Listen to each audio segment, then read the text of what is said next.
ये आकाशवाणी है।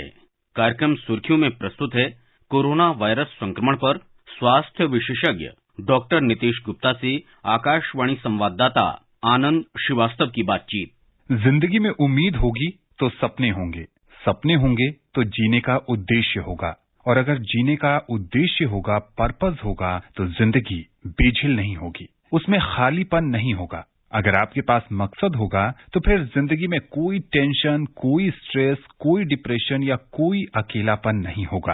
कोरोना के इस दौर में भी अपने अपने लक्ष्यों को हासिल करने के लिए आगे बढ़ते रहिए। प्रधानमंत्री नरेंद्र मोदी ने एक जन आंदोलन शुरू किया है, उससे जरूर जुड़िए। उससे जुड़ने के लिए आपको करना ये है कि जहां भी जाइए मास्क लगाइए, सुरक्षित दूरी का पालन करिए और अपने हाथ और मुंह को बार बार साफ करते रहिए। कोविड-19 से आप सतर्क रहें, जागरूक रहें, इसीलिए आकाशवाणी पर हम लेकर आते हैं ये खास कार्यक्रम। आज के इस कार्यक्रम में हमारे साथ हैं वरिष्ठ स्वास्थ्य विशेषज्ञ डॉक्टर नीतीश गुप्ता। डॉक्टर नीतीश, दुनिया भर में कुछ दिन पहले तक आज भी वैक्सीन को लेकर काफी चर्चा हो रही थी, इसके इमरजेंसी अप्रूवल पर बात हो रही थी, लेकिन पिछले 2-3 दिनों में ब्रिटेन में जो कोरोना का नया स्ट्रेन पाया गया है, उससे एक बार फिर हलचल सी मच गई है। भारत सहित दुनिया के तमाम देशों ने ब्रिटेन से आने वाली उड़ानों पर प्रतिबंध लगा दिया गया है और आगे की कार्रवाई और आगे की तैयारियों पर भी चर्चा हो रही है। बहुत सारी खबरें हैं इससे जुड़ी हुई।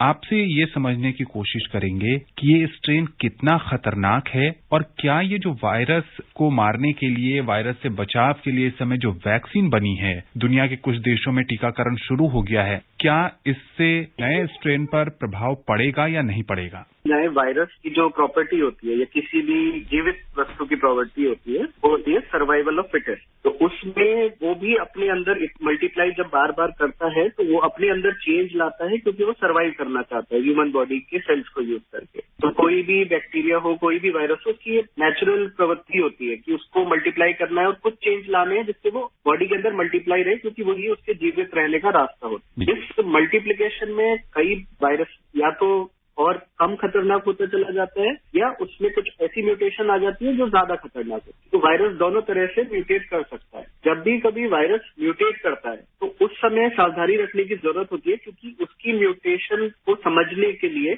और प्लस उसके इफेक्ट देखने के लिए टाइम लगता है। वो 1 या 2 दिन में नहीं पता चल सकते। वो फिर आपको अपने सारे सैंपल्स जो पिछले कई महीनों के आपने स्टोर करे हुए थे, बाकी कंट्रीज से भी पता करते हैं भाई आपके यहाँ ऐसी कोई स्ट्रेन पाई गई है कि नहीं, उससे किया जाता है। अब क्योंकि एक नई स्ट्रेन पाई गई, इसीलिए देखते हुए कि ये कितनी जल्दी फैलता है एक देश से दूसरे देश और ऑलरेडी पैंडेमिक चल रहा है, उसी को देखते हुए ये सावधानी के एक तौर पे इस एक्शन को लिया गया कि इस वायरस का ट्रांसमिशन दूसरी जगह ना हो। उसको जब तक अच्छी तरह से नहीं समझ लिया जाता तो वहीं पे उसे रोका जाए। ये हमने पैंडेमिक में पहले भी सीखा था कि जब चाइना से वायरस निकला, दूसरी कंट्रीज गया तो चाइना में केस कम होते गए, दूसरी जगह बढ़ते गए। उस चीज की सीख लेते हुए ये प्रीएम्प्टिव एक्शन इस बार पहले ही ले लिया गया। अब इसमें दूसरी चीज ये आती है कि वायरस ज्यादा खतरनाक है कि वायरस कम खतरनाक है। उसको एक होता है मल्टीप्लिकेशन, एक होता है इन्फेक्टिविटी। तो वायरस ज्यादा मल्टीप्लाई करे मतलब ज्यादा लोगों में फैले, उससे ये होता है कि क्या वो ज्यादा खतरनाक है इसका मतलब, पर अगर वो डिजीज कम सीवियरिटी का कराता है तो वो उतना खतरनाक नहीं है।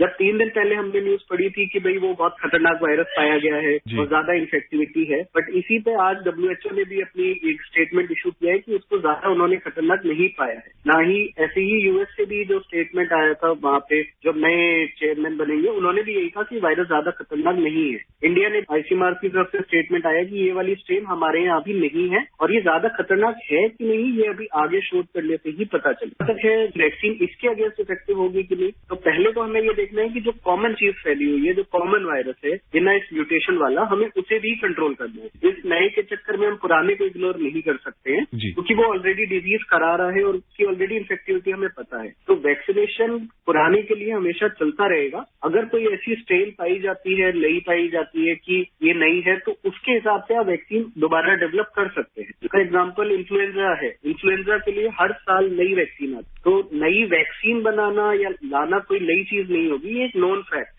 वैक्सीन को लेकर एक और बात है डॉक्टर नीतीश की, कोरोना वैक्सीन की जो पहली खेप है वो 28 दिसंबर को भारत आ सकती है, ऐसा कहा जा रहा है। और ये भी कहा जा रहा है कि Rajiv Gandhi super speciality hospital में जो स्टोरेज की व्यवस्था की गई है इस वैक्सीन को स्टोर करने के लिए, स्टोरेज को लेकर भी कई सारी खबरें आई कि -70 डिग्री, -20 डिग्री, बहुत मुश्किल है स्टोरेज। क्या कहेंगे आप? हर वैक्सीन की स्टोरेज के लिए अलग तरीके की रिक्वायरमेंट है। जो फाइजर की वैक्सीन है बायोएनटेक के साथ, जिसका वैक्सीनेशन आजकल यूएस में चल रहा है, यूरोप में अप्रूवल मिल गया है उसको, उसके लिए -70 चाहिए स्टोरेज के लिए, और विद इन 5 डेज उसको यूज करना है वंस आप स्टोरेज से बाहर निकालें। सेकेंड वैक्सीन जो अप्रूवल मिला है वो मॉडर्ना वैक्सीन, उसका स्टोरेज टेम्परेचर है -20 डिग्री। उसके बाद बात हो रही है कि जो ऑक्सफोर्ड वैक्सीन है उसका क्या है, उसके लिए स्टोरेज टेम्परेचर है 2 to 8 डिग्री सेल्सियस, जो एक नॉर्मल वैक्सीन को स्टोर करने का स्टोरेज टेम्परेचर होता है। और आप इसको पूरे कंट्री में आराम से लागू कर सकते हैं क्योंकि हमारे पास इतनी स्टोरेज फैसिलिटीज है। अब ये बात आती है कि -70 की हमें वैक्सीन लगानी है, -20 वाली वैक्सीन लगानी है, तो इसमें अभी भी सब जगह काम चल रहा है। सब जगह शोधकर्ता दिन रात मेहनत कर रहे हैं कि रिजल्ट सब वैक्सीन के बराबर मिले, जिससे कि हर वैक्सीन को उसकी कंडीशन के हिसाब से हर जगह पहुंचाया जा सके। वैक्सीन को लेकर एक और सवाल है कि वैक्सीन अगर सेफ है तो फिर गर्भवती महिलाओं को देने में क्या समस्या है? देखिए, प्रेग्नेंट फीमेल्स में वैक्सीनेशन वैसे भी रूटीन से बहुत कम होते हैं, तो प्रेग्नेंट फीमेल्स में वैक्सीनेशन हमेशा लास्ट में किए जाते हैं जब वैक्सीन की एफिकेसी और इफेक्टिवनेस दोनों चीज शोध करके हर चीज से हमें कंफर्म हो जाती है कि हाँ भाई ये कोई हार्म नहीं करेगी। इसलिए प्रेग्नेंट फीमेल्स को सबसे लास्ट में वैक्सीन दी जाती है, क्योंकि किसी भी ट्रायल जब वैक्सीन का करते हैं कभी भी प्रेग्नेंट पेशेंट्स पे नहीं करते हैं। जो लोग दांतों की समस्या से परेशान हैं डॉक्टर नितेश, इन दिनों वो चाहते भी हैं कि डॉक्टर के पास जाएं, अपना ट्रीटमेंट करवाएं, लेकिन उनके मन में एक डर है कि दांतों के इलाज के दौरान जो ट्रांसमिशन है, जो संक्रमण का खतरा है, वो बहुत ज्यादा होता है, ऐसा वो सोच रहे हैं। बहुत सारे लोग ऐसा सोच रहे हैं। आप क्या कहेंगे, क्या वाकई दांतों के इलाज के दौरान संक्रमण का खतरा बढ़ जाता है? देखिए, कभी भी आप खांसेंगे या छींकेंगे या आपकी ओरल कैविटी में जहाँ पे वायरस बैठता है, वायरस हमारे नॉर्मली अपर रेस्पिरेटरी ट्रैक्ट जो कि दांत में पीछे का हिस्सा होता है, दाढ़ के बाद शुरू होता है, वहाँ पे वायरस होता है बैठा हुआ। तो प्रोसीजर जब आप करते हैं तो बहुत ज्यादा लिक्विड एक्सपोजर होता है। ये सभी पे दांत का जब कहीं प्रोसीजर कराने चाहते हैं वो हर थोड़ी देर के बाद आपको गार्गल या कुल्ला करने के लिए बोलते हैं। वो क्योंकि गार्गल में वायरस के पार्टिकल आने के चांसेस बहुत होते हैं, इसीलिए उस चीज को मना किया जाता है कि अगर जरूरी इतना नहीं है तो आप उस चीज को थोड़ा अवॉइड करें। अगर जरूरी है कराना तो आप पहले टेस्ट कराएं। डॉक्टर नितेश, कॉटन के मास्क को कितने समय तक इस्तेमाल किया जा सकता है? किसी भी मास्क को आप तब तक यूज कर सकते हैं जब तक वो गीला नहीं हो रहा है या वो फट नहीं रहा है। फटने से ये होता है कि उसकी जो प्रिवेंटिव बैरियर है या जो प्रोटेक्शन है वो खत्म हो जाती है, और गीला होने से भी यही चीज होती है। तो जब तक मास्क गीला नहीं है आप उसको दिन में यूज करिए, उस मास्क को धो के धूप में सुखाइए। इस बीच आप ऐसे 4 या 5 मास्क रखिए जिससे पहले मास्क का नंबर 5वें मास्क के बाद आए, जिससे मास्क की लाइफ भी बढ़ती है और आप उसको ज्यादा देर तक यूज भी कर पाते हैं। देश का हर नागरिक ये जानना चाहता है कि उस तक ये वैक्सीन कब तक पहुंचेगी? देखिए, सरकार ने जो वैक्सीन देने का बनाया है वो ना तो मेरी देख के ना गरीबी देख के बनाया है। उन्होंने किसको ज्यादा चांस है इन्फेक्शन होने का उसके हिसाब से बनवाया है।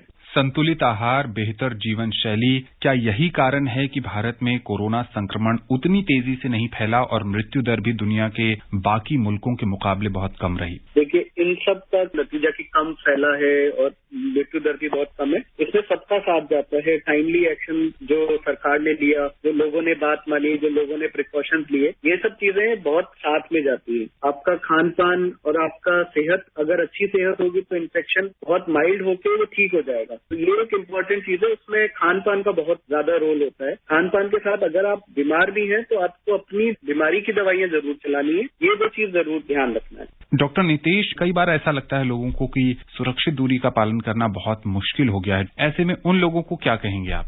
अगर आपका काम बहुत जरूरी नहीं है तो आप उस चीज को अवॉइड करें। अगर काम वो घर से या ऑनलाइन मीटिंग से हो सकता है तो उसी माध्यम को यूज करें। और अगर आपको जाना भी है तो अपना मास्क कहीं नहीं उतारें और अपने साथ सैनिटाइजर रखें। जैसे आप कहीं रेलिंग पे हाथ लगाते हैं या कोई चीज पकड़ के चलते हैं तो उस पे हाथ साफ रखना जरूरी है। डॉक्टर नितेश, आकाशवाणी के इस कार्यक्रम से जुड़ने के लिए और विशेषज्ञ राय साझा करने के लिए आपका बहुत बहुत शुक्रिया। अभी आप सुन रहे थे कोरोना वायरस संक्रमण पर स्वास्थ्य विशेषज्ञ डॉक्टर नितेश गुप्ता से आकाशवाणी संवाददाता आनंद श्रीवास्तव की बातचीत। ये कार्यक्रम आकाशवाणी के समाचार सेवा प्रभाग द्वारा प्रस्तुत किया गया। इसे आप हमारे mobile app news on AIR पर भी सुन सकते हैं। इस कार्यक्रम के संबंध में अपनी प्रतिक्रिया आप हमें ईमेल कर सकते हैं। पता है airnsdtalks@gmail.com। ये कार्यक्रम फिर से सुनने के लिए लॉग ऑन करें हमारी वेबसाइट newsonair.com।